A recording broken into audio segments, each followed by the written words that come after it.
Ladies and gentlemen, welcome to the Cool Wrestling Podcast.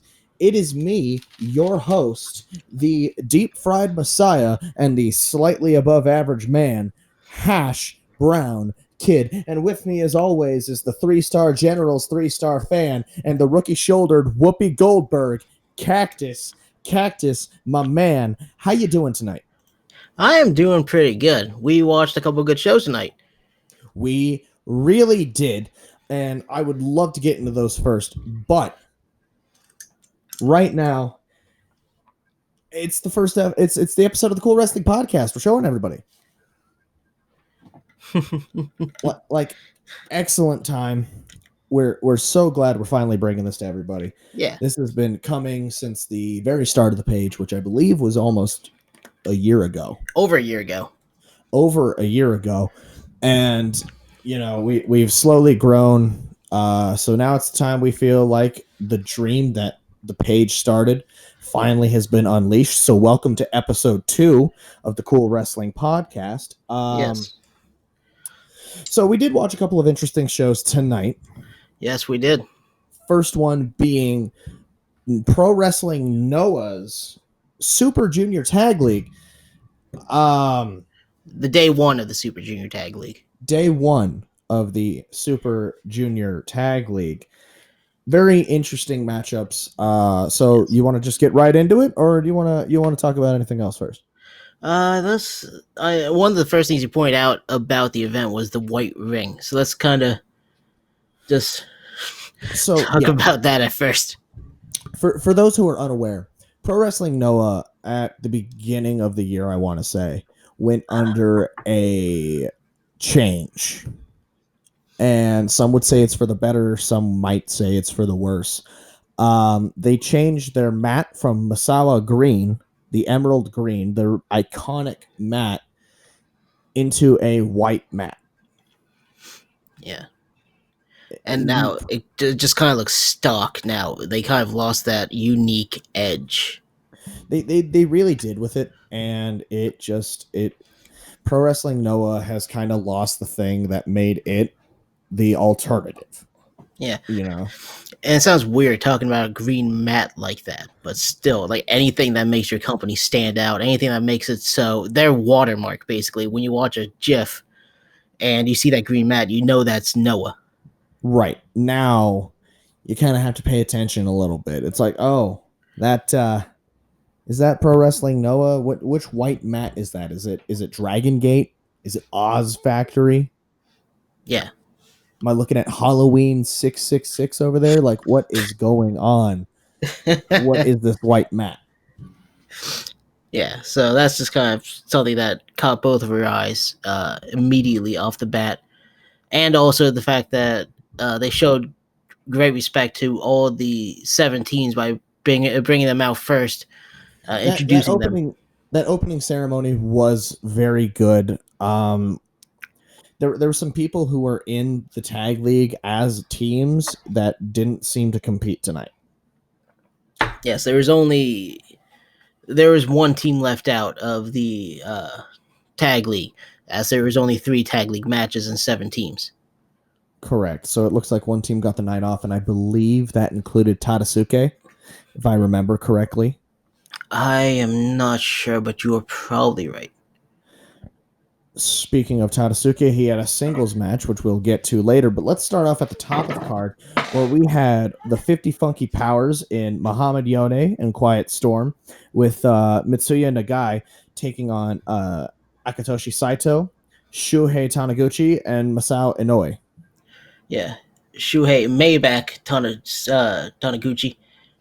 Yes, that is the first thing from the match. I mean, if you've been watching Pro Wrestling Noah for a little bit, and if you remember the Hooligans stable, Hooligans!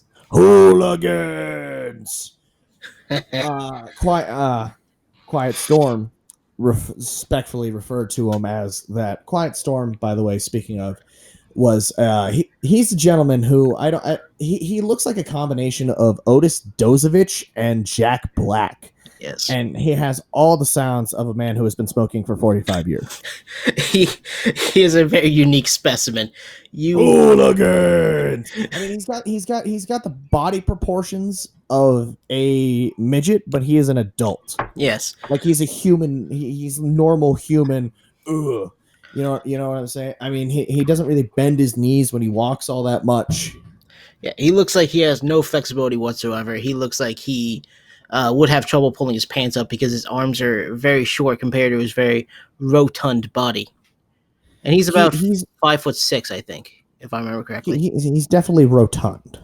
Yes. And honestly, I'm not gonna lie to you, he was the best part of this match.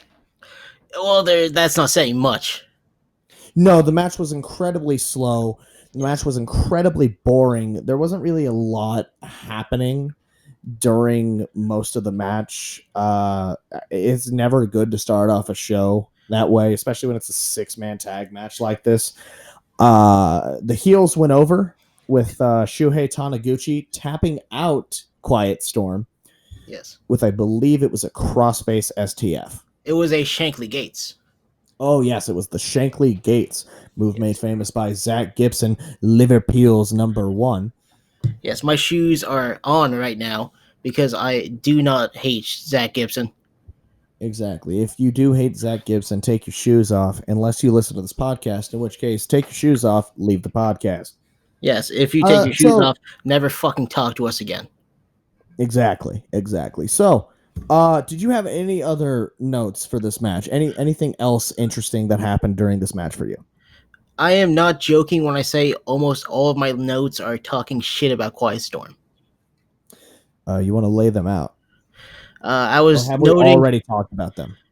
We've already talked about them, except for the fact that him and Mohamed Yone came out to Boogie Wonderland, which is the only redeeming factor about them. Dance. Boogie Wonderland. Great song. The 50 Funky Powers are a team that I want to believe they're good. I do. I feel almost bad talking shit about Quiet Storm because in the 50 Funky Powers, he is the Shawn Michaels. That means Mohamed Yone is the Genetti, huh? Yes. I wouldn't say that, but then again, any guy who basically looks like Ryusuke Taguchi but has never talked to Ryusuke Taguchi, as far as I know, yeah, he deserves to be a Genetti. So, yeah. What would you rate this match? I gave it a 47. I feel like that's too high. I also feel like that is too high. I gave that match a 25. Yours is more on the mark. Big reason is that Taniguchi was not Maybach, so we didn't get to see that stupid fork. And god damn it, I missed that fork. Yes, I am very upset about that. It's not fair to us who are fans of hooligans to not be able to experience the hooligans experience, which I'm also grateful for, because if I ever see Cody Hall wrestle again, I'm gonna quit watching wrestling. Yeah, I was about to say, we're not a fan of the hooligans. We're a fan of the fork spots and talking shit about Cody Hall. Pretty much. We're going to go on to the next match now, where it's going to be Tadasuke taking on Yoshiki Inamura. Yoshiki, he acted like a sumo during the beginning of the match. He did a lot of squatting. Which also had like the best Boston Crab I have seen in years. It was a fantastic Boston Crab. It looked like it was actually effective, which is unusual. Every Walls of Jericho ever. Yes, especially now in the iteration of Chris Jericho, which kudos for him for still being able to almost bend his knees. Yeah, and also kudos to Chris Jericho for coming up with the stupidest fucking finisher I have ever seen in my life with the Judas Effect. Which, by the way, Chris, you stole that title from us. Yes. For those who don't know, the Judas Effect is a title we have created for a song that a notoriously bad band does that is not the best song, but it's better than everything else, so therefore we believe it's a good song. With Judas and Fozzy. No offense to any Fozzy fans listening, but Fozzy really isn't that good. Yeah, I'm sorry for all three of them that might be out there in the world. Sorry to all of Chris Jericho's kids. Hey! His mom might like him. His mom might. Um, my only real other note was Nega Bryce Remsburg, the reverse Bryce Remsburg. he he looked like the country dude from Hey Arnold, and he didn't move a fucking muscle throughout most of the match. No, except to slowly count a pin. Yes. Which I mean, really, are we at that point now? I mean, congratulations to him for working with such a company with like a large history. But I mean, if we're being honest here, if we're being honest here, that guy was not a good ref. No. I mean, the exact opposite of I want to say all of New Japan's refs, because I mean each of them have like their own personality and interest to them. Like Yeah. Tiger Hattori, he's 71 years old. I love Tiger Hattori. And Red Shoes, Who could hate red shoes? he's got red shoes. He does. He has red sleeves too. I wrote that the finish was confusing for this match. I wrote that the finish was Tetsuka slapping Inamura's back and then crucifix pinning him for the win. Yeah, Tadasuke did not. I don't know. I didn't really feel like he should have won that one. I don't either. But at the same time, it happened. The deal was done. Yes. And I mean, there's really not much else you can do at that point. Both of the wrestlers look good. It wasn't a bad match. It was just a confusing finish. Correct. The next match. Let's rate that. Yeah. What was the rating? What did you give that? I gave it a 68%. I gave it a 70, so I was slightly higher on this one. Yes, we're closing that gap. We are. That first match, we took that one differently. Yeah. The next match was Hajime Ohara and Nosawa Rongai versus Hitoshi Kumano and Chris Ridgway. And if I'm just gonna, before we get into this match, I just want to say real quick, shout out to the Rolling Stones, the first emo band in existence. I have considered Painted Black the first emo song to ever exist because it fucking is. Fight me on that. But yeah, this is the first match of the Junior Tag League for this year, for 2019. Correct. Nosawa and Hajime, they had a very interesting look about them. I liked them. I liked their look. I liked the way they wrestled. Yes. Most specifically, Nosawa. Yes. I also want to bring up that Kumano brought out a tennis racket shaped paddle, but did not use it, which is disappointing. Like what the fuck is that, man? I mean, if you're gonna bring out like the Jim Cornette fucking tennis racket, at least use the fucking tennis racket. Yeah. Like it seemed weird to bring out such an obscure, weird weapon and not use it throughout the match. Correct. And Nosawa also seemed to have a seizure when his name was announced. I'm not sure if that was just excitement getting to him, or maybe he's been dead for a while and somebody was electrocuting him to get him to move. Speaking of dead, PCO, we'll talk about him later. Are we? We probably will. Okay. So what we're gonna do is right now talk the MVP of that match. Yes. Instantly, Chris Ridgway, a guy who I heard a lot about before his excursion to Pro Wrestling Noah, but I have never seen a match of his. And after tonight, after watching day one of the Junior Tag League, I need to see more of him. He is a fantastic technical style wrestler. I mean, half of his catch as catch can shit was just smooth. Yes, I'm still getting a little hard thinking about that cross-legged STF. Oh my god! The way he transitioned it from a Muda lock to an STF to an arm bar to a cattle mutilation. It was just like Chris Ridgway is. If he wasn't on anybody's radar, what the hell has been going on? You know, what the hell are you doing? Yeah. At this point, Chris Ridgway is a phenomenal wrestler. I didn't really have any other notes other than Paint It Black and Osawa and Hajame's good look. So, do you have anything else to talk about from this match?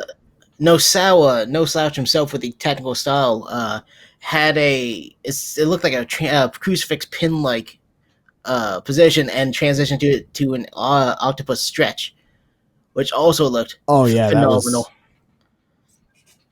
If anything, it really is that there are just certain talents within the Japan scene that no one really talks about that need to start being talked about. Yeah, and I don't know how Ridgeway. long Nasawa's been wrestling, but Nasawa is definitely somebody who needs a little bit more recognition, as well as Chris Ridgway. Hopefully, this opens up more opportunities for him. Hopefully. And also, Ridgeway got the win by tapping out O'Hara with the most grisly looking ankle lock I have fucking seen ever. Oh, the way he squatted on that thing. It looked Oh, gruesome. Like, that was it, fantastic. it did. It did. Side note before we get to the ratings, O'Hara looked like Pedro from Napoleon Dynamite. He did. He had a little shit mustache on him.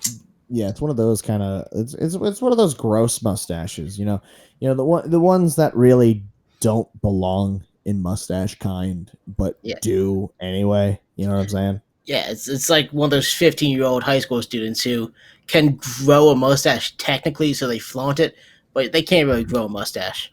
Right. No, it's like that guy who gets his first he gets his first like chest hair, so he's trying to flaunt it around, and it's like, dude, either dude, just shave that thing. It's not ready yet. Yeah, no. O'Hara's not ready for that kind of mustache yet. Yeah, he needs to go to the Bobby Roode School of Mustaches. Quick. Yeah, Bobby Roode, aka your your favorite stepdad, Yes. Cool stepdad, Bobby Roode. Cool's favorite stepdad, Bobby Mm.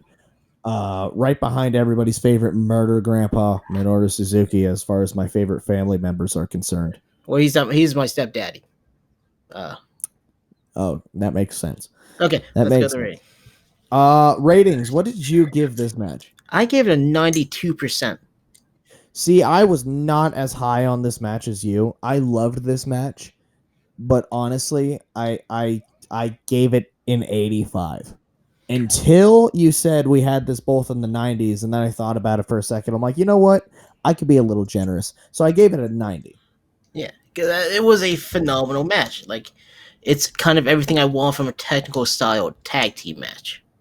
Right. It had every kind of spot that you require from a tag match, with every kind of just random nonsense in between. It was a very solid match. I highly recommend you watch it. Shout out to Twitter account Puro Resu Dream, who uploads every every show from companies that are locked to either Samurai TV or the G Plus network in Japan. That is how we've been able to watch pretty much everything we've been watching. It's how we've been able to do it. It's how we watched the Super League tonight, and that guy has been doing wonders like this apparently for years. Yeah, when we upload this on YouTube, we should probably put that link in the description. That link will be in the description in Yep. case anybody wants to start searching them out. Try some new promotions. I recommend the Junior Tag League, as well as the Giant Baba Memorial Show that had Keno taking on, I forget the AGPW champion, Mm. taking Yeah. on Okada. Or no, not Okada, my bad, Tanahashi. Okay. It was Noah versus All Japan versus New Japan in the main event. Excellent card. Yes. Moving on to the next match, we got Minoru Tanaka and High 69 taking on Junta Miyawaki and Seiya Morohashi. Morohashi, whose tight say Svensson. For some reason. Yes. Minoru Tanaka and High 69 got jumped by Miyawaki and Seiya Morohashi in the beginning of the match, and honestly, I thought they were the heels, even though they were wearing pastel colors. because I don't know what's going on. I can't speak Japanese. Yeah. I've been trying to keep up with the stories, but it's hard. It's kind of hard. I think you're thinking of the next match with the jumping thing. Nope. Multiple matches had jumping. Oh, really? They didn't jump Minoru and High 69 until they were being introduced into the ring, but 2 matches in a row had one team jumping the other team before the bell rang. Yeah. I guess I was too focused on Tanaka taking a big ass swig of water and then just drinking it. Because I guess you were thirsty. So let's talk about that real quick. How have we been conditioned as wrestling fans to believe that the first person to like get a drink of water, you know, like as soon as that person gets a fucking drink of water, they're gonna spit it out? Yeah.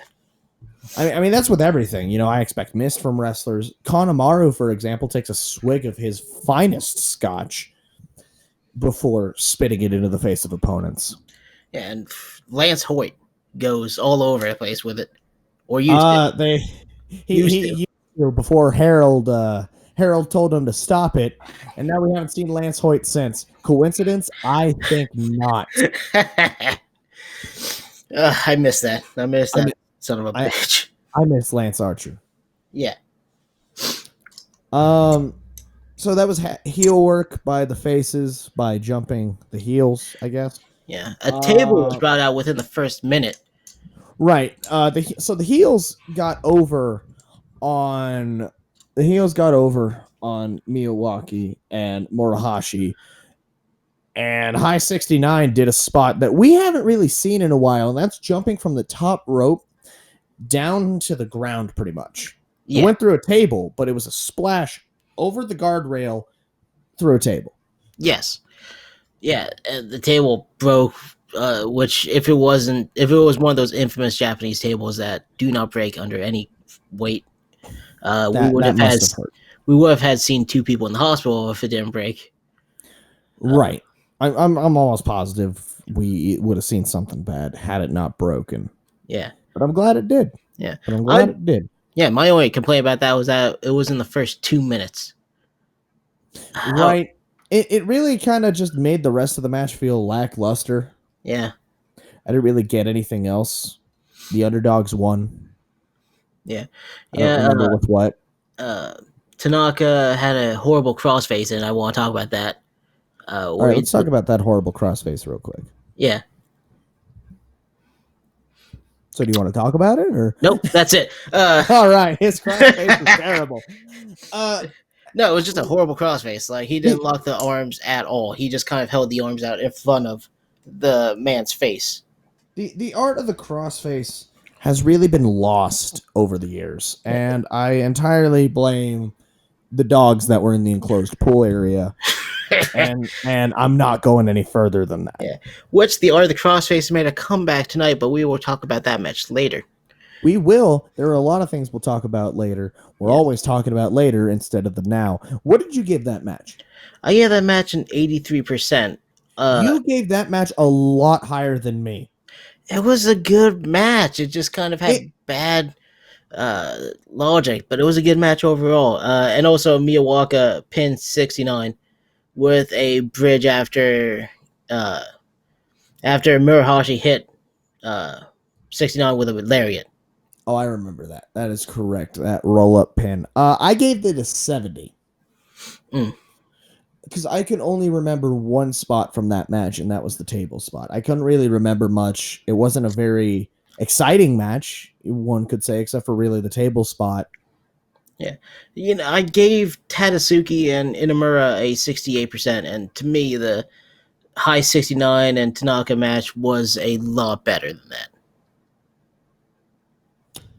I will have to take your word for it, because I did not care for that match. So my rating stays at 70.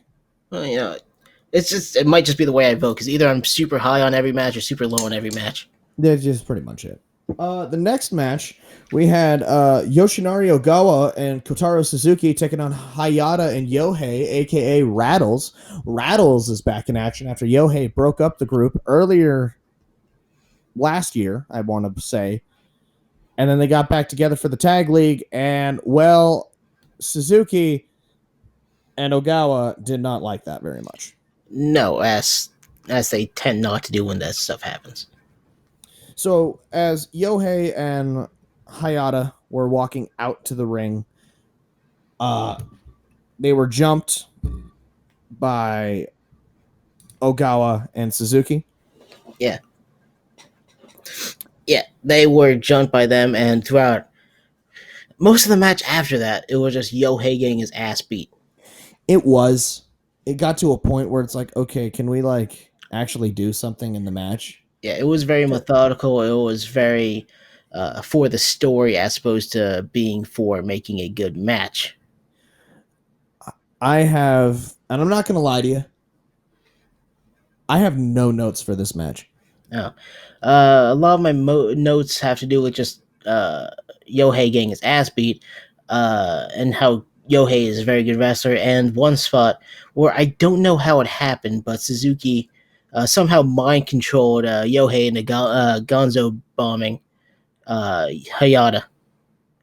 I don't Yeah, remember how that happened. he got him in the power bomb position, and then he kicked the knee, Yeah. and he dropped Hayata right on his head. Yes, that just looked kind of nasty. That was a theme tonight, wasn't it? Dropping people on their heads. Yes, that was a very big theme for tonight. Except for one match, which again we'll talk about some of these matches later, where a lot of people got dropped on their goddamn back in very dangerous ways onto ladders. What did you give that match? But let me first talk about the finisher, if you could Okay. even call it a finish, where both men were. It was declared no contest because both legal men were counted out. That's never a good match. No, no, The fans don't like it. The wrestlers, I assume, don't like it. yes. Nobody really likes it, so there just comes to a point where it's just a question of why are we doing this, you know? Yeah. It makes sense for the story, but this is a tournament. Right. I mean, are they really going to see each other in the tournament again? Yeah. You know? Yeah. So that's just kind of that. I gave the match a 72. I gave the match 65. Hmm. Which is saying something because of how much I love Rattles. Yes. I loved Yohei, and Yohei's offense was very good. That kind of brought it up. And it wasn't a bad match. It's just a match that set up something in the middle of it. Not even in the middle, in the beginning of a tournament. Right, which is just kind of okay, you know. Yeah. Are we ready to move on? We are ready to move on. So let me take you back to the past to In Your House 1. There was a wrestler there by the name of Hakushi. Yeah. He later went on to wrestle in Japan for several years under his real name, Jinsei Shinzaki. And that man has aged like a fine wine. He got thick. He has gotten thick. Thank you for taking us back in the past to play to watch some shitty events that suck ass. That is true. Please don't come after us. We're way too early in our career to suffer copyright strikes. So Yes. please do not act like do not tell anybody. Yes. Shout out to the unhappy Sega geek. Yes. Yes, that guy. Shout out to the irate gamer.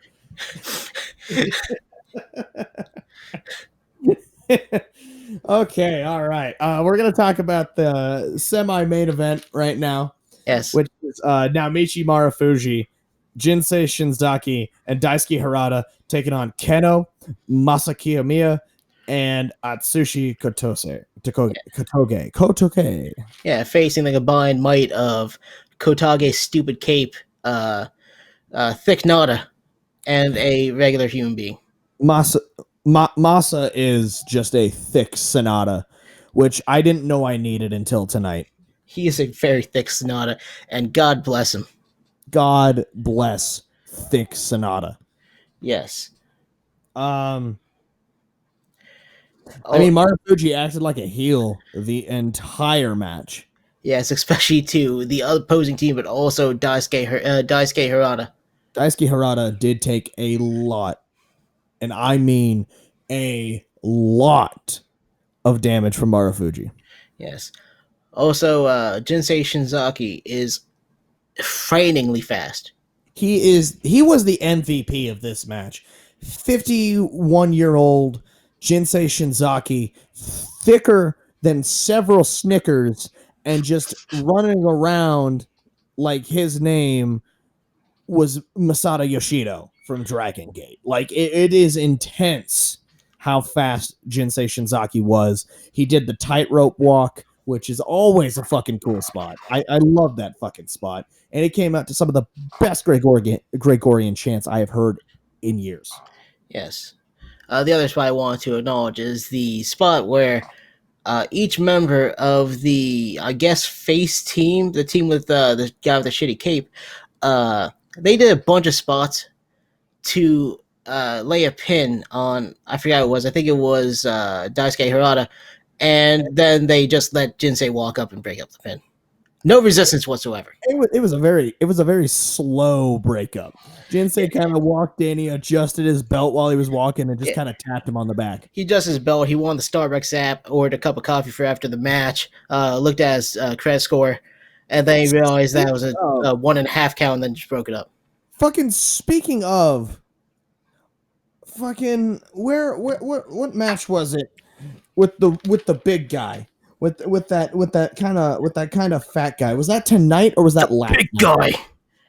The guy with the pants. The big guy, the one with the pants. Yes, that's very it was Saito. So yeah, it was the Quiet Storm match.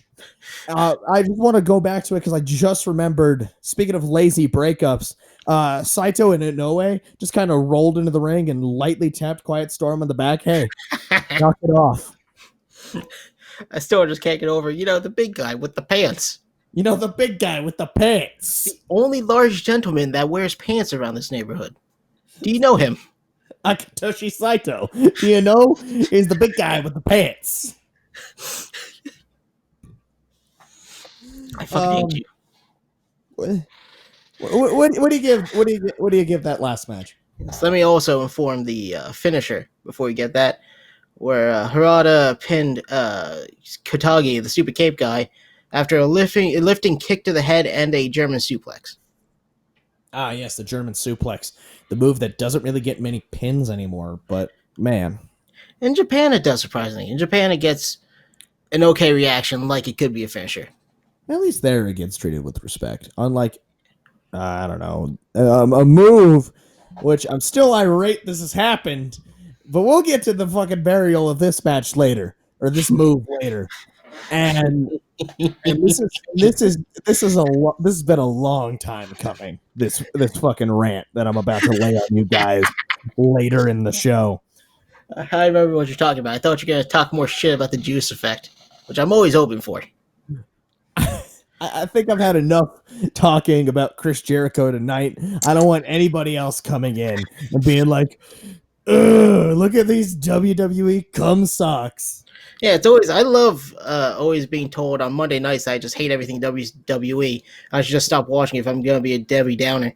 And then on Saturday, being told that all I do is jerk off WWE. It's very fun. Wrestling fans are, without a doubt, the most fickle bunch I have ever come across. And I have dealt with several fandoms over the course of my Facebook career. Yes. But yeah, no, wrestling fans are indeed the worst. Yes. What'd you rate that match? I rated it a 77%. I rated it an 80. Okay. Finally, you're more high on a match than I am. No, I was also higher on the Tadasuke match. You were right. Never mind. By 2%. This one's by 3. Yeah, this one was by 3.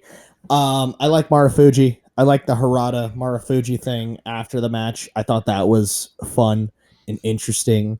The mic didn't work for Marufuji. It was hilarious. That was hilarious. That was great. And Jinsei Shinzaki. Yeah, Yeah. gotta love him. Current president of Michinoku Pro, by the way. Yes, he is great. And I remember watching Joey Janela's, what was it? I think it was Lost in New York last year, and he was facing off against Joey Janela. Oh yeah, the Jinsei Shinzaki versus Janela match. Yeah, and he looked fine, but he didn't look as spectacular as he did in this match. Maybe he was jet lagged or something. I It do could not have either been that, or it could have been that multi-man matches are his strong suit. Either way, props to Jinsei Shinzaki. I hope to see you again. I agree. Moving on to the main event of the day one, we had Kaito Kiyomiya and Katsuhiko Nakajima and Go Shiozaki taking on. I'm not gonna lie to you, I can't read that first name. My Takashi handwriting is Sagara. garbage. Takashi Sagura, Kazuma Sakamoto, and my boy from fucking Bloodsport this year, Hideki Suzuki. Hell yeah. I just realized, is Hideki Suzuki related at all to No, Kotaro Suzuki no, from this event? no. Okay. Suzuki is a very common last name, I want to believe.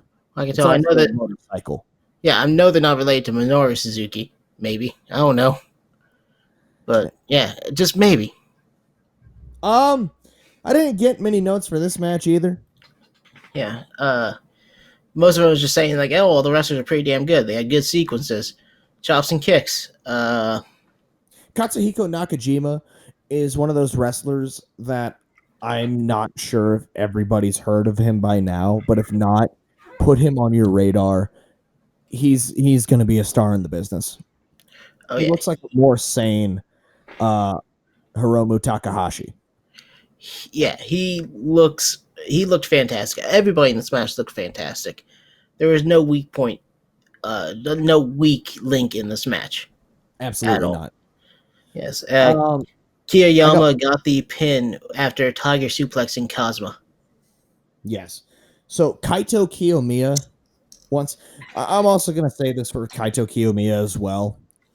He might have gotten a look that is very reminiscent of the Rainmaker, but Kaito is no slouch in the ring, and he definitely is the future of pro wrestling Noah. Yes. He's phenomenal for his young age. He's only 22. Yeah. Oh, fuck! I didn't even know that. Yeah, he's only 22 years old, if I remember correctly. I think I Jesus. searched him up, and I think it said 22 years old. So if he's only 22 years old, he's got at least another 30 years in the ring. I'm not calling you a liar, but I do not believe you, so I'm going to look it up. You fucking liar.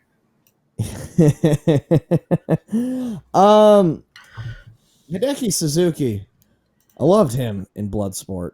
Oh I Jesus love Christ! Bloodsport. He turns 23 in a month and a half. So yeah, I was correct. He's only 22 years old, and he is the GHC heavyweight champion, Holy, the global honored crown. holy fuck! Boston beat St. Louis 7-2. I'm fucking fuck. And Boston beats St. Louis. I fucking hate Boston. What a God night! damn it. Yeah, I don't know. Like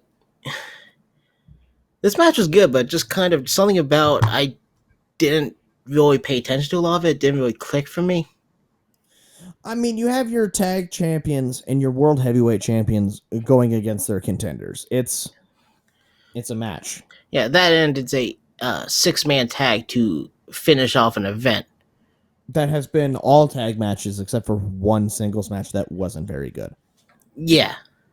So it kind of just felt weird to end it with a 6-man meaningless tag when it's a tournament event. It's an event for a tournament. New Japan also does a lot of the same thing, though. They do. But still, it just kind of feels odd. It might just be me being stupid, dumb American. It might just be you being stupid, dumb American from Florida. Garbage. Wow. Well, I guess we're done here. My only note for this match is I am a fan of Hideki Suzuki. Yes. I am a fan of everybody in this match. I gave this match a 78%. I gave it a 75%. Ooh. Once again, we were very close on our ratings, which is good. We are, but once again, I have to be the Debbie Downer. I have to be the one that's like, come on, bring it back down to earth. That match was only a 75. Yeah. I will tell you though, think about in retrospect, like in the middle of NXT Takeover, I had it at 71. But thinking about in retrospect, it was a better match than I gave it credit for. Okay. Okay. Yeah. So that was Super Juniors Noah Super Junior Tag League 2019 Day 1. Overall, what would you say that show's rating was? That show, rating wise, as an event, probably a 68. I would probably give that a 72. Okay. I could see why. It just seemed like the bookends of the event were very extremely lackluster, especially the beginning. What would you give the cool rating? The cool rating, I'm not sure if I want to do cool ratings because I haven't thought about it at all. I would give it a don't judge a book by its cover %. Yeah. Because the first match was bad. Yeah. And it was bad in a very, very bad way. You know, I mean, for lack of a better expression, the match just didn't click. I don't know why they keep putting the 50 funky powers with these guys, but they don't click. No. The fans aren't into it. Nobody's into it. The matches aren't good. There's no reason to continue this feud going. There's no fucking reason at this point. And there's a reason that a lot of people consider the Hooligans one of the worst factions in Hooligans. Hooligans. Hooligans. Yeah, no, it suck. And it just was an excellent story inside, full of matches that I loved, matches that I liked, and matches that I was to. And then the end cover, the summary of the night, it was just kind of Yeah. So honestly, I would give it a cool rating of don't judge a book by its cover %. Yeah. Okay. Fair enough. That is once again just probably our most infamous part about the Cool Wrestling page is our cool ratings. Yes. It's our patented system. Yes. But it's just not worth it. I really want to say for a lot of their fans because they don't read why, they just read the %. Yeah. And usually I am drunk enough to be creative with it. But we were having a good night. I've been sticking to coconut water instead of Coronas. Keeping your throat dry. Keeping my throat moist. You shut your damn mouth. You do not talk shit about coconut water. Honestly, I'm not going to lie to you. I used to drink coconut water until I found a healthier alternative. Maple water. I just stick to potato water. Look, I like starchy water as much as the next guy, but honestly, I'm gonna down a nice bottle of $2.50 Walmart maple water. You just squeeze the potato, and the water just comes right out. You just put it in a glass and drink it. It's healthy, nutritious. I like it with vodka. We call it the Robert Hashy Jr. Yeah, because Robert Downey Jr. at one point was just a cocktail of everything terrible. Yeah. Which is exactly what the Robert Hashy Jr. is. Named after yours, truly. So we're going to move on to the second event of the night. Click It or Ticket presents NXT Takeover 25. Such a weird fucking sponsor.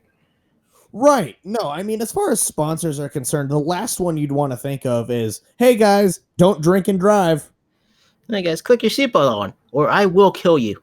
Or I'm going to arrest you. Yeah. No, it's like Chuck E. Cheese sponsoring the Indy 500. Like, it just makes kind of no sense. It does not make sense at all. Yeah.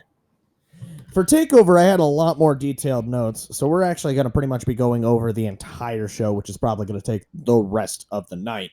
Yes. For us tonight. Yeah, it's a 5-match event with a lot going on in each one of the matches.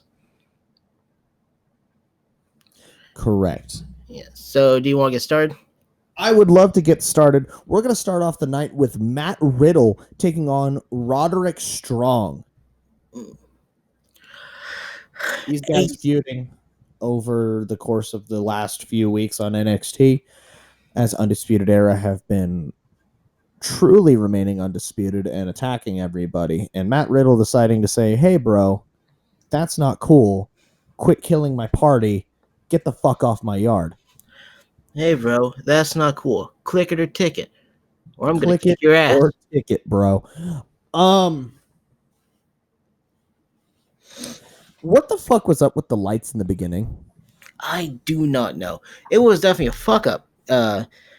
It was definitely a mistake. It was a 1 second mistake, so it wasn't that bad. But you could tell that somebody messed up. I mean, I could have forgiven it if it happened once. It happened twice. Hmm. And it happened twice. It happened once in the beginning of the match, and it happened after the victor was told. Yeah, I do not know.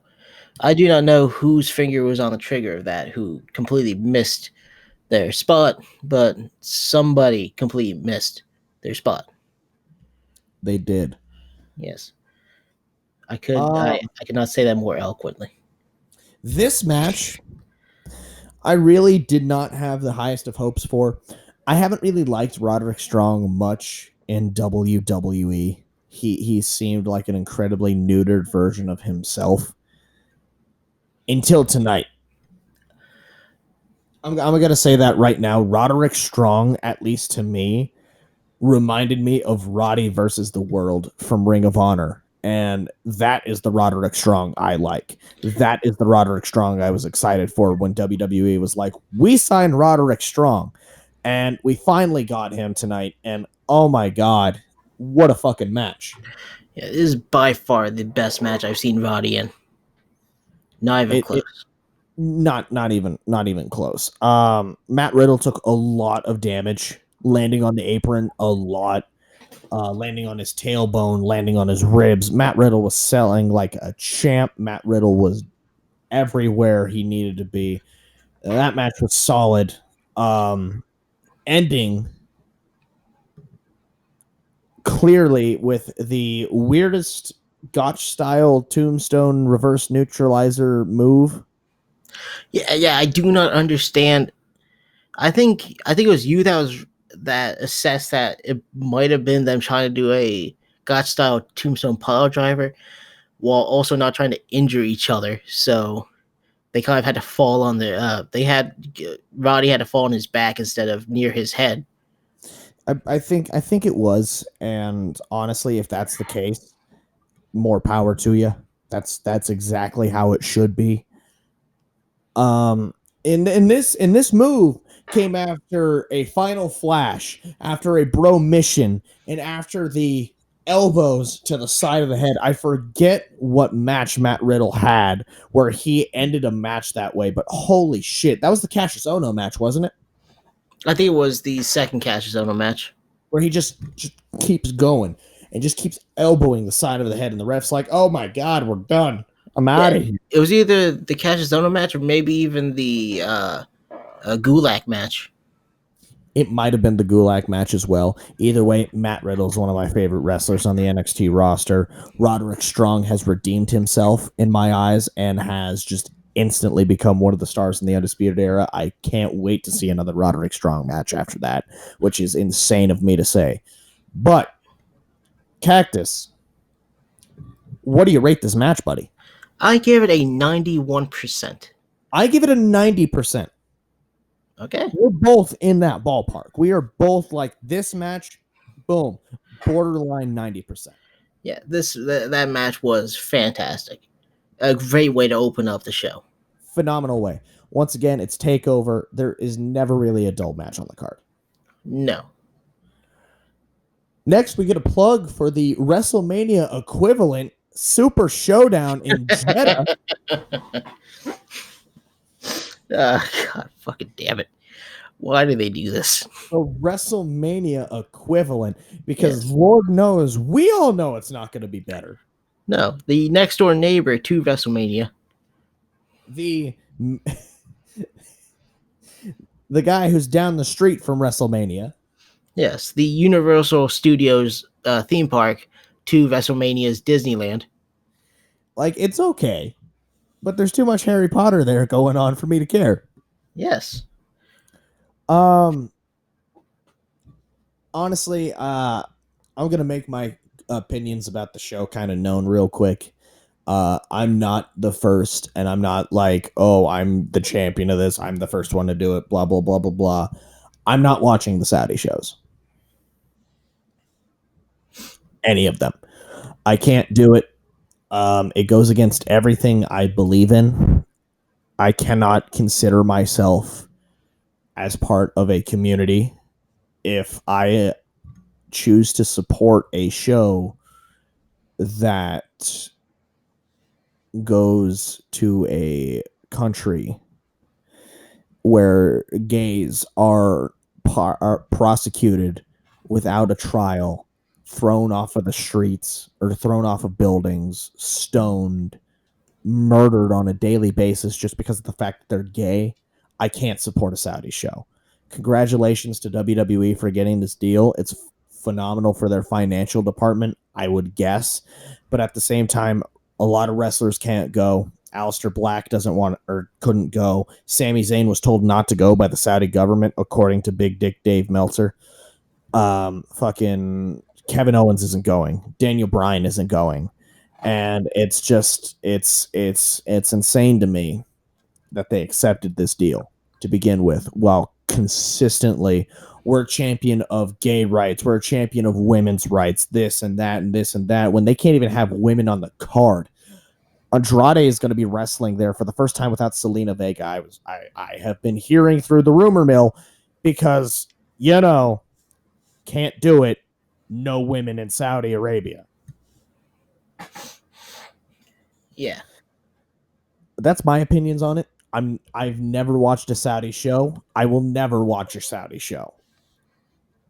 Yeah. And the only reason I watch is because I already pay for the WWE network. They're going to get their money from me either way. I might as well see how bad the matches can be, because all the matches are always bad on that show. And I'm sure they are, but once again, I've never seen them. Yeah. So, Cactus, good luck to you. Whenever the show is it next week? I think it's Friday. Okay, so if it's this next Friday coming up, you got to watch that by yourself, buddy.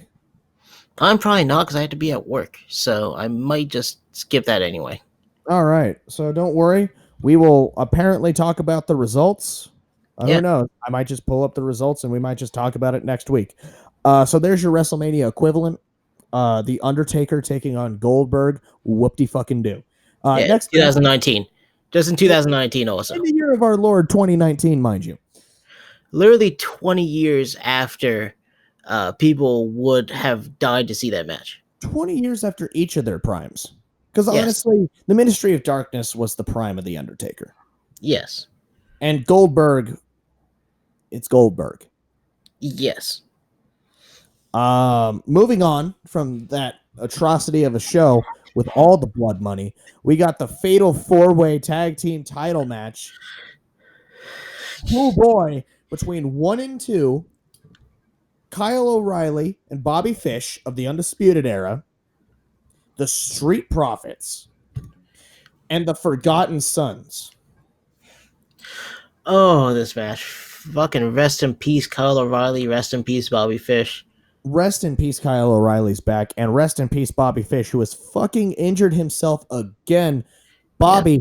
I love you, but why? Yeah, no, this match was a very fun chaos where it looked like everybody was trying their best to kill themselves or try their best to kill specifically Kyle O'Reilly. The Street Profits came out looking pretty fly, looking extra fly. The green and yellow, blue and yellow, sorry. The blue and yellow was definitely something I enjoyed personally. Yes. Not to mention, do unto others. Yeah, Dolphin finally convinced us to buy into the Forgotten Sons. Me, it's easy. You want me to like something, just repeat its slogan until I start saying it, because then I'll just start liking it ironically, and then that's just an eventual, I'm going to like it. Yeah, me, I have to see Jackson Riker just standing on top of the fucking ramp like goddamn Lars Sullivan. Do unto others. 1 and 2, we're doing phenomenal work as per usual. The strong style connection between America and Britain has never been stronger and never been meaner. Yes. It was a fantastic match with so many fantastic spots. Too many to mention. Too fucking many to mention. It was fucking chaos the entire match. Yeah. But it was good chaos. It was a nice controlled chaos. When Uncle Jackson Riker showed up, my God, that's how you book a fucking monster. That was absurd. That, like I said, I did not buy into the Forgotten Sons before this match, but seeing Jackson Riker just totally clean house like a goddamn just a monster, it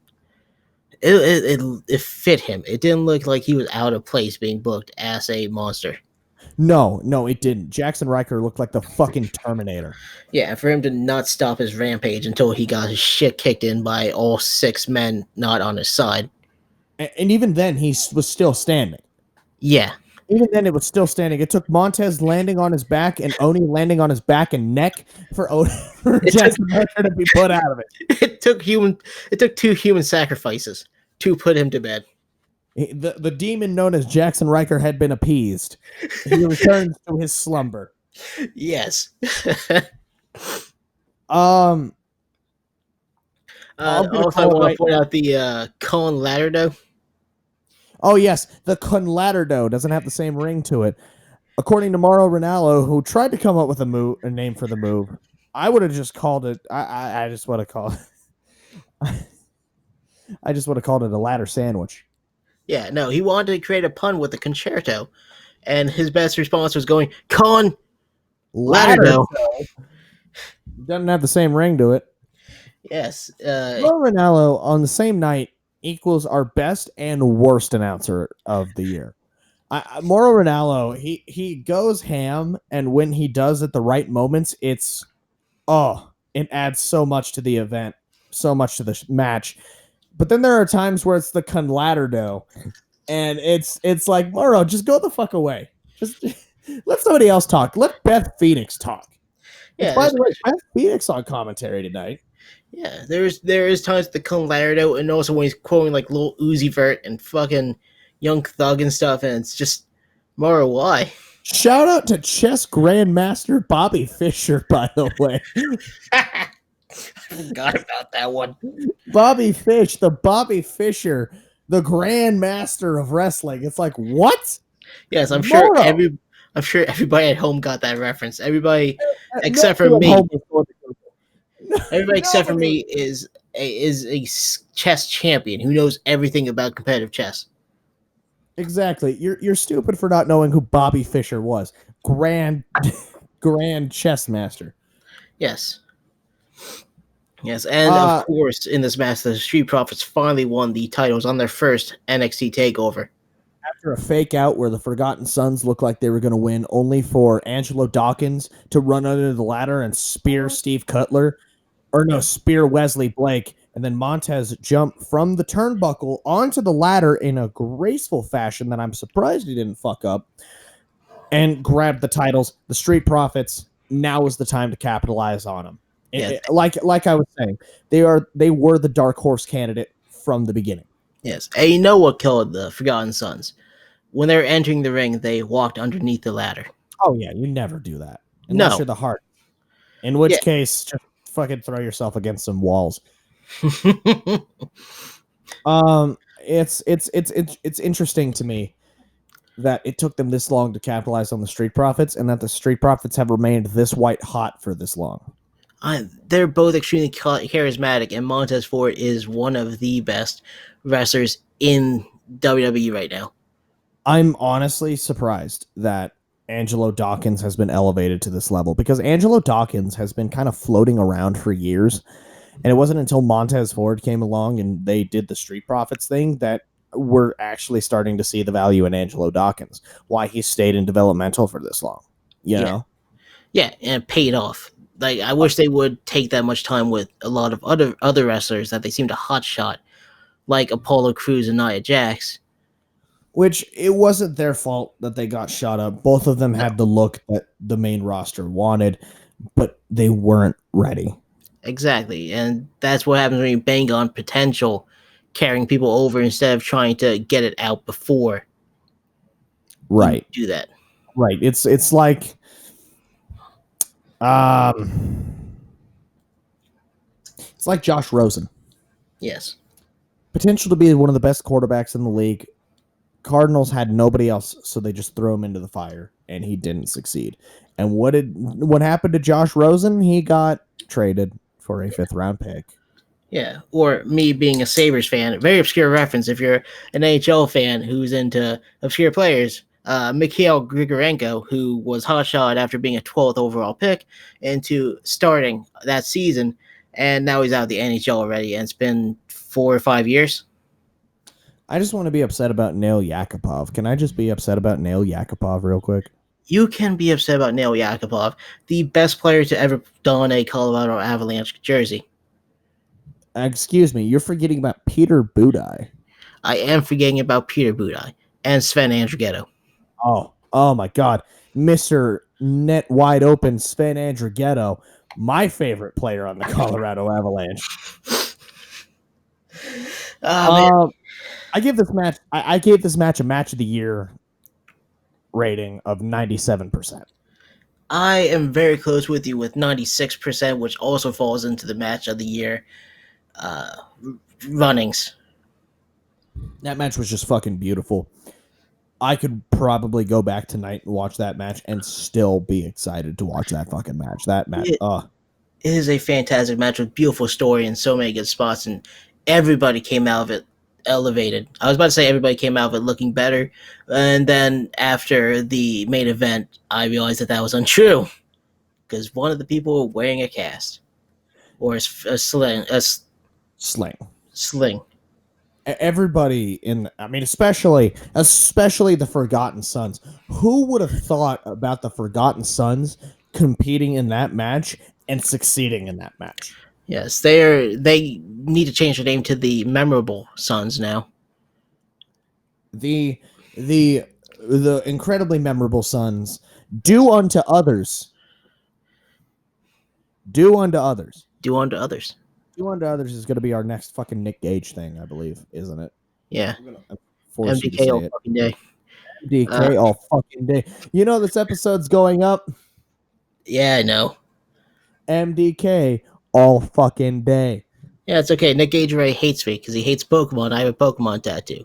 So there's that. What the fuck is that shit? Is that an alien? You guys are fucked up, man. No, Nick Gage is going to personally come to my house and beat my ass, and I'm going to enjoy every second of it. Fucking for whom the bell tolls, it's Nick fucking Gage, the king. Oh my god, I'm so excited for the tournament of survival. I'm so upset with WWE for having Takeover 25 tonight. I am too, because that tournament of survival. I've been excited for the tournament of survival for fucking months. Wait till the fucking night before Jeddah to do this. Yeah. Night after Jeddah to do this. Like, come on. There's nothing going on next week besides that stupid fucking shouty show. No one gives a shit about it. I wanted to watch the tournament of survival. Yeah, I agree. And I'm upset. But that's something to watch next week. It definitely has not affected any of our match ratings. No. Next match on the card, Tyler Breeze versus the Velveteen Dream in the dream match of the century. Yes. NXT's two most flamboyant wrestlers just going at it. It was a very pretty match. That was gorgeous. It is a match you want to bring home to your parents. That is a match you want to show. Yeah, that is a match you want to show off to your dad. Like, hey, Dad, I did good. I picked good. Yeah, look what I got. Look what I did. Right. It's the Little League trophy of professional wrestling. You just Yeah. want to show it off. Yes, is the trophy wife of wrestling. Once again, Velveteen Dream has decided to grace us with another gorgeous outfit. He is very good at getting reactions just based off of looks. He really is, especially with us in particular. Yes. I'm always excited for a takeover because I'm always excited to see what is going to happen when Velveteen Dream shows up. Yes, and this time it was a flowy white shirt with gold pants and white gloves. Gold all in my rings, gold all in my chains, Yes. gold all in my pants. Yes, gold pants that seemed like it was a size too big, maybe. You're only saying that because he kept pulling up his pants. Yes, it How many looked times do you like think he pulled up his pants during that match? I'd say at least 25. at least 2 dozen. At least 2 dozen. I saw his underwear a lot more than I should have. Did we ever get to see Velveteen ass crack? No, I do not think so. Okay, I'm going to change the rating of my match real quick to a 0. No, it's like one of those things. I almost thought it was gimmicked. Like he's gonna take his trunks down, and it's gonna be different tights underneath. Right. But no, that never happened. We can't all be Taichi. We can't all just No. rip our pants off to reveal that, oh shit, there's trunks under there. Yeah, that's how you get kicked out of the preschool. Trust me. Right. Yeah. God damn. I just Fucking I just second want to pick up episode, my we're neck. already doing pedophile jokes. Jesus Christ. We are setting the bar high on the Cool Wrestling Podcast, the worst podcast on the internet today. And I'm not going to lie to you, I've missed Tyler. I've missed him a lot. I did too. As much as I love the fashion files, it was something that was never going to get them anything more than maybe a comedy championship here or there. Right. Right. Tyler Breeze going back to being Prince Pretty. It's either going to lead to a gimmick change in NXT or it is going to just be exactly where he belongs. Yeah, because he went from great matches with, I think the championship match he had was against Adrian Neville. It was Adrian Neville. That is a name I have not heard in a long time. Yeah, I don't know what he's doing anymore. Well, I'll tell you, he's the goblin bastard himself, Adam Hangman Page. Ah, I knew he looked familiar. No, sorry, that joke wasn't even funny. But Fuck. yeah, fuck. I know. No. But yeah, you're right.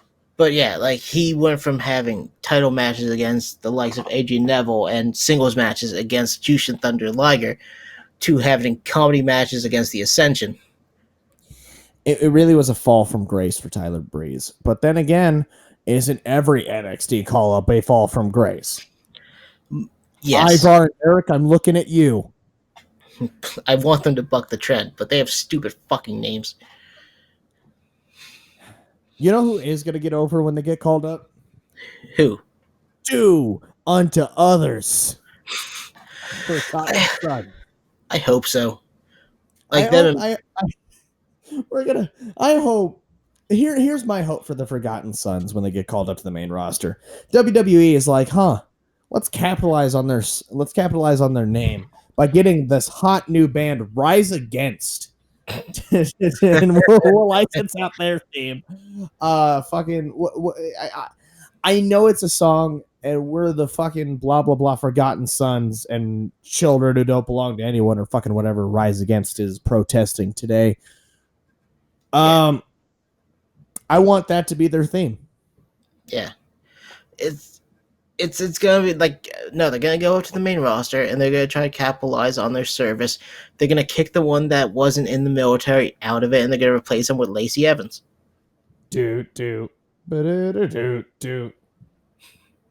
Or Montez Ford, if we're lucky. I bring the swag to the Forgotten Sons like nobody can. Yeah. What was one of your favorite spots from the Velveteen Dream Tyler match? One of my favorite spots was Velveteen beating up Tyler Breeze on the table, grabbing Tyler Breeze's cell phone and taking a selfie with his prone body, and Say cheese. Say cheese. and the North American Championship. Getting angry about it too. He's all smiles at first. Say cheese. Velveteen or Tyler's selling the interest. Say cheese. Yeah, no, that is the most Velveteen spot ever. I love it. I also love it as well. Cool mom Beth Phoenix decided to make an appearance. Tyler Yeah, Breeze is so old, and Velveteen Dream is the new it thing. Thank you, cool mom Beth Phoenix. yes, he's one of those fidget spinners in Minecrafts that I keep hearing about. Right. The last thing I have to talk about of that match, besides the rating of that match, was Tyler Breeze learn how to break the count. You could have rolled in and rolled out. uh, I agree with Dolphin's assessment. That's why he had to go back to NXT to learn the rules. He did. Yes, he's going to be trained by Drake Younger in that respect. Thank God. Somebody who Yes. could finally sell something. Deathmatch ref Drake Younger. What do you give that match? I gave that match a 93%. I gave it a flat 90. Ooh. And you're going to see that probably quite a bit tonight. It was not Velveteen's best match. It was a fantastic match just on logic stance because Velveteen knows how to bring the best out of a wrestling story-wise. Right. And Tyler Breeze, no slouch himself, bringing the story to the ring. Also, I forgot about this spot, the series of tombstone reversals. Oh, that yeah. led to Just hit nothing. the fucking tombstone already. Yeah, there was 3 tombstone reversals. 4. There were 4. Tyler was going to hit Velveteen reverse, then then Velveteen reverse, then Tyler reverse, then Dream reverse, then Tyler reversed again, and that is when they got into the ending sequence. Yeah, it led to nothing related to a tombstone pile driver. No, so it's like just either hit the move or don't even fucking tease it. Like, come on. No, it's hilarious. I like that spot. I want to see more of it. Next match. Io Shirai taking on Shayna Baszler, and what a good crossface happened in the match. A fantastic crossface, the best crossface that I have seen since Name Redacted. Since the dogs were not in the enclosed pool area. Yes, they were left to roam with the family that they had. Whatever happened to them. That was an awesome match. It really was. I thought now would have been the time to strike with Io Shirai, but it turns out that just might not be today. Yes, it was a great match. A fantastic crossface. Io Shirai Swiss 1-9 was great. The storyline with Shayna Baszler's lackey and Candice LeRae. She broke the kendo stick on them. Yes. She was getting held up by one of the 2 girls. I always forget their names. And she was being held up by Marina Shafir and just kept beating the shit out of Jasmine Duke. Yes. And it made her look a lot better. It did. It really did. It made Candice look as scrappy as her husband. Yes. Because that is one of the complaints I've always had with Candice LeRae is that she's too vanilla seeming. She's too inoffensive, kind of nothing face. But I mean, that's kind of the gimmick they wanted to have her on, as Johnny before was just a very... He was the very non-offending face with a cool nickname, Johnny Wrestling. Yeah, but she doesn't have the charisma of her husband or even other wrestlers with that similar gimmick like Dakota Kai or Bailey. Or Smiley Kylie. I'm not going to talk about her. I don't feel like Smiley Kylie. She has a gimmick that makes her seem more like an alien. The Earthlings say smile. The Earthlings always tell me to smile, so I never stop smiling even when I should frown. Hey, look, it is, God, why can I not remember anybody's name right now? Because you're stupid. It is because I'm stupid. Here comes Kong. Awesome Kong. And Kong.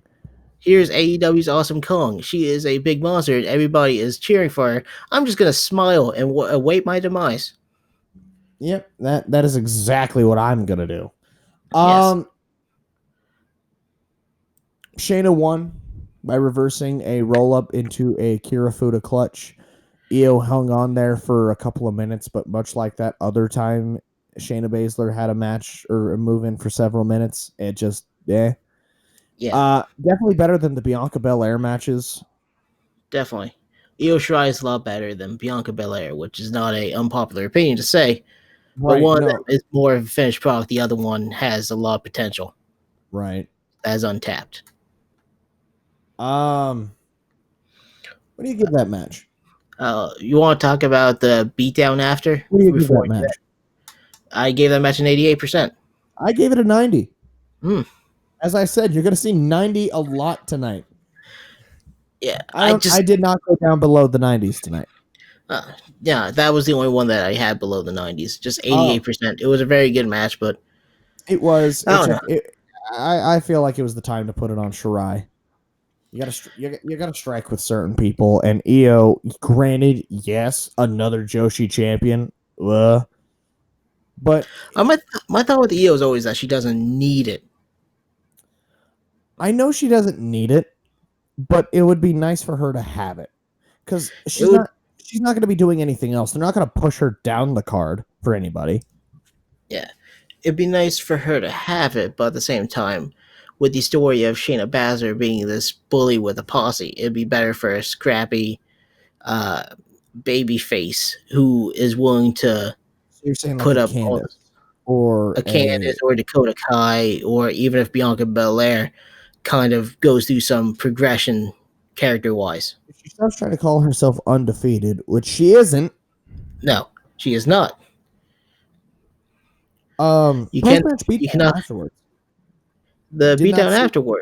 did not see that coming, No, and neither did Candace. no, And I don't know if you saw that, but holy shit, Candace did not like that. no, she did not. She looked very frightened or just disappointed. She looked like a disappointed mom. Well, I mean, Io didn't really need to do that, but she needed to do that. Yes, it evolves her character more. Right? That she's now going to try to go to any extent to beat Shayna Baszler. I honestly would view at the SummerSlam Takeover, these two have a hardcore match. Yes, a hardcore match, maybe even a last woman standing match, Something. falls count anywhere. Something. Their Yeah, next match, which is probably going to be at the next Takeover, is going to have a stipulation. Guaranteed. Then Shayna's going to show up on the next night choking out the man. yes, It's me, the man, the bar. the bar, We got Galloway. Chance. We got you deserve it chance at Shayna. Yes, who Shayna sold the beat down like a champ. She didn't get up as long as the cameras were rolling. No, and even when she tried to get up, she kind of couldn't. Right. So she sold that shit well. She Yes, really did. yeah, and it makes Farai look so much better, and it makes her look vulnerable, like a vulnerable bully. It does. It does. Finally, the beast has been knocked down in a way we've never been seen before. Yes. So before we move on to the final match, there was a plug for Triple H. Yes. And it reminded me to tell a story. Cactus, would you like to hear a story? Yes, I would. Picture yourself a young child. You were out watching a wrestling show with your mom, your stepdad, and your stepdad's friend Grover. Now, Grover was a backyard wrestler. Grover was not afraid to get his ass beat by some security guards. Grover spit on Triple H. Nice. So Grover spit on Triple H while he was walking out, And he was, and from what I have heard, as I was a young child, I don't remember this, but as I have been told, Grover challenged Triple H to come down to his backyard fed and face him. Now, there's several things wrong with that. We were promptly kicked out, and I got to meet the Hardy Boys. And Nice. Ooh. yeah, so it wasn't all bad being kicked out of a show because your stepdad's friend is a wannabe major leaguer. Yeah. Did Mr. Levesque take him up on that offer? No, he did not. Triple H Surprising. had a lot better things to do with his time than wrestle Like some what? bald guy. Like what? Like wrestle some bald guy on WWF. Can't argue with it. I can't argue with you there. Yeah, why would he wrestle some bald guy with a beard at a backyard fed when he could wrestle a bald guy with a beard on public television? Yeah, no, I can't argue with you on that one. So that's the Grover story. When we talk about classic ECW pay-per-views, I'll tell you the story of what happened with my mom and I want to say Coach Purse, but I can't remember for sure. So I'm going to tell you this right now. The main event, that's a match of the year. That is probably definitely a match of the year. Definitely match of the night. Adam Cole taking on Jonathan Gargano, Johnny Wrestling, Johnny Takeover, Johnny Failure, whatever you want to call him. Yeah. Johnny Captain Marvel today. Johnny Captain Marvel. Right after the news that Disney has been taking down all negative criticism videos of Captain Marvel. Yikes. Yikes. Damage control. Yikes. Let me get one up yike in the chat. So WrestleFlow, the infamous Twitter account that raps over instrumental themes for WWE wrestlers, came out with Adam Cole today. Cactus, you aren't a fan of that. I was not a fan of that. I don't get me wrong. I like rap music, but he did not really appease me. It just sounded weird on his instrumental. That's not something that can really lend itself to that genre of music. I mean, it does, and it is, and I'll tell you why. But it's not that kind of rap. No. Clearly, that's a Rage Against the Machine track. Clearly, yes. So yes, it's a rap song, but it's a political rap song. You know, I don't really consider Rage Against the Machine's rap. They have a rap-like flow, but it always strays more into rock, in my opinion. Well, they're nu metal. They're political nu metal, which is worse than regular nu metal because at least nu metal had Dig by Mudvayne. Yeah, nu metal is a genre that I swear to God, if it makes a revival, I am just going to leave all media. I would follow you as well until the ska revival. Can we get ska to come back, please? Fuck you. Like, I mean, there's not enough suits going along with bowler hats. There's not enough picking it up. There's not enough skanking. Sami Zayn has proven to me one thing. It's that the ska revival needs to happen yesterday. If ska is one of those genres that is very fun until you turn about the age 12 and you realize, wow, this music fucking sucks. I could say the same about everything you listen to. Yes, you can, but please do not talk shit about my man Garth McDonald. 18 naked cowboys in the showers at Ram Ranch. I'm glad that's like one of the only ones anybody's heard, because I swear to God, you guys get to Ram Ranch 108, you are in for a terrible surprise. Yeah, no, I was not ready for Mr. McDonald to say some of the things he said. He didn't say anything wrong. Well, let's go back on track. Yeah. Because I do not want to talk about Ram Ranch 108. Why don't you want to talk about Ram Ranch 108? I don't want to talk about the basketball team Neither do I. Yes. Ray, shut the fuck up. What did Ray do? It's not what he just did. It's a note I had. I swear to God, you ever watched like shows with somebody across the way from you, like in a different part of the country than you, and they have like time, like when they're ahead of you, and they keep Yeah. talking about the fucking spots that's gonna happen, so you already fucking know what to expect. Yeah. Usually I am that guy. No, you're not. You're the guy that's ahead, but you're never the guy to spoil it. Like you'll Yeah. sit there and you'll be quiet about it until I'll see it, and then you'll talk about it. You know, you're a Yeah. gentleman. Yeah. Thank you. Thank you for calling me a gentle fellow. No. Thank you. Um, I'd like to. I'd like to talk about something real quick, if you don't mind. Yes. What the fuck has the poison Rana done to people for it to be buried in the ways that it has over the past 2 years? I don't know. Like, the poison Rana is such a cool move. This all started. This all fucking started with Takahashi and Will Ospreay.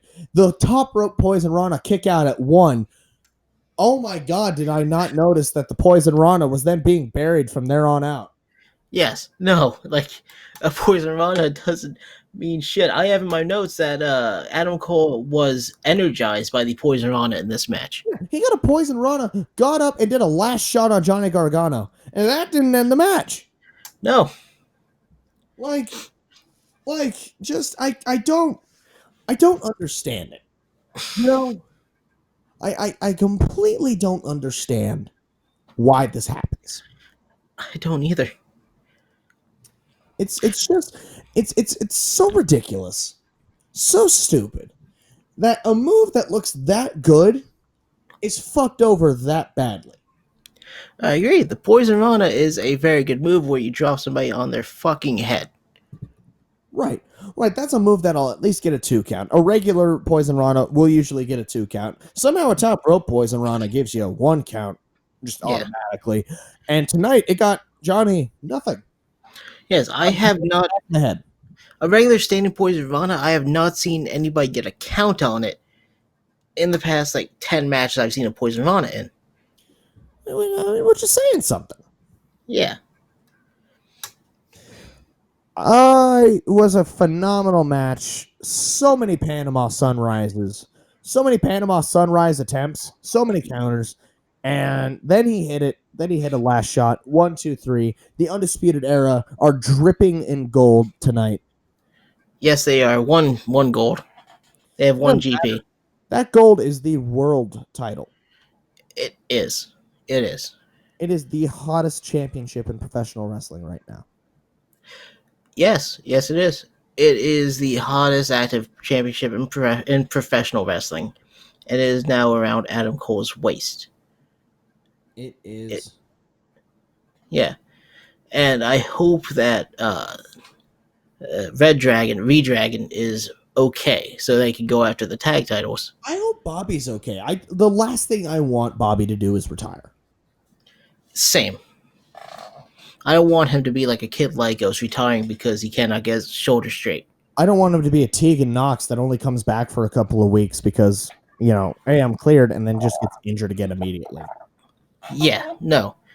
I do not want Bobby Fish to get that injury-prone label on him. I don't. Because he is too good of a wrestler for that, and he still has mileage, even though he's 39. So what would you rate that match? I rated it a 97%. I rated it a 95%. Mm. Once again, I've only been higher than you on one match. Yes. No, I thought it was a fantastic match. I thought it was definitely better than the ladder match, in my opinion. I disagree. But then again, I love spot fests. So yeah, it was, to me, the ladder match, what brought down so many botches. Because it was a fun match to watch, but not really. But see, to me, that's what added to the match. It was a car crash, and it was a fucking phenomenal car crash. It made it a lot more fun. But fun wrestling isn't always good wrestling. Adam Cole versus John Gargano was not as fun, but still a fun match and technically brilliant. It was so many counters, so many little things. But I stick with my 95 rating. Yes. So for me, Still match of the year. still match of the year candidate. It was just a great match to watch. Great psychology, great move sets, trading finishers, hitting their finishers, ref bumps. Just it was fantastic. Really was. And I'm so excited that Adam Cole finally has that world title. Grand Slam champion Adam Cole. Yes. Yes. And that's going to do it tonight for the cool wrestling review of Takeover. Cactus, what would you give that pay-per-view overall? Overall, I'd give that a solid 95%. I would give it a 93. Fair enough. It was great. It was great matches. Phenomenal card. And once again, cool rating. What do we usually give these kind of shows, Cactus? The Takeover percent. It is a Takeover percent. It was a Takeover event. Not as strong as the Mania Takeover, but I'm not sure if any event this year is going to be as strong as the Mania Takeover. We'll find out at SummerSlam and SummerSlam. Yes. Yeah. And the Tournament of Death. Games again. And we all know War Games matches are going to be fucking great. Yeah.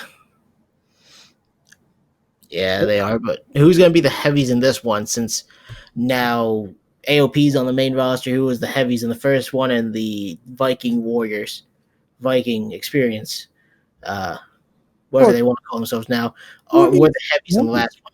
Who needs heavies? Who needs heavies when you can do unto others? Jackson Riker is going to be the heavy. Never mind. Jackson Riker is going to be the heavy in that match. Yes, that has been solved. Never mind. I am mistaken. So, I mean, really, that's going to do it for tonight. Thank you all so much for tuning in.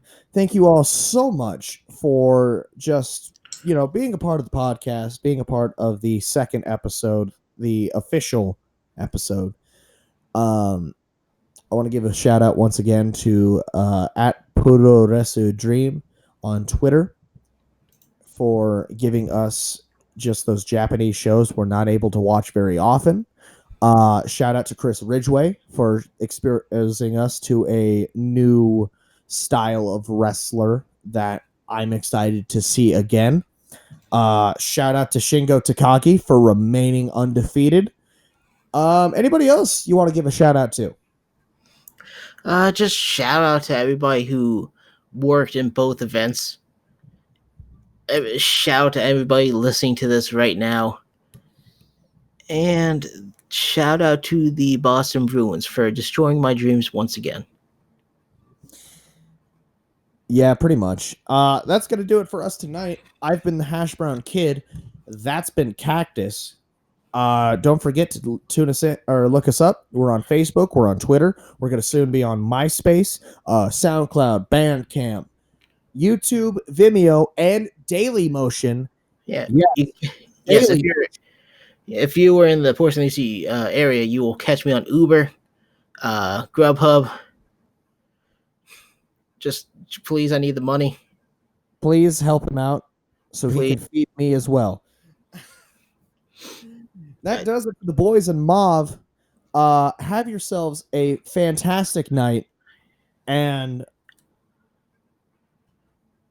I don't fucking know. We don't have an ending to this yet. Have yourselves a great night, guys. Stay safe and keep the dream alive. But not the American Nightmare. He can go fuck himself.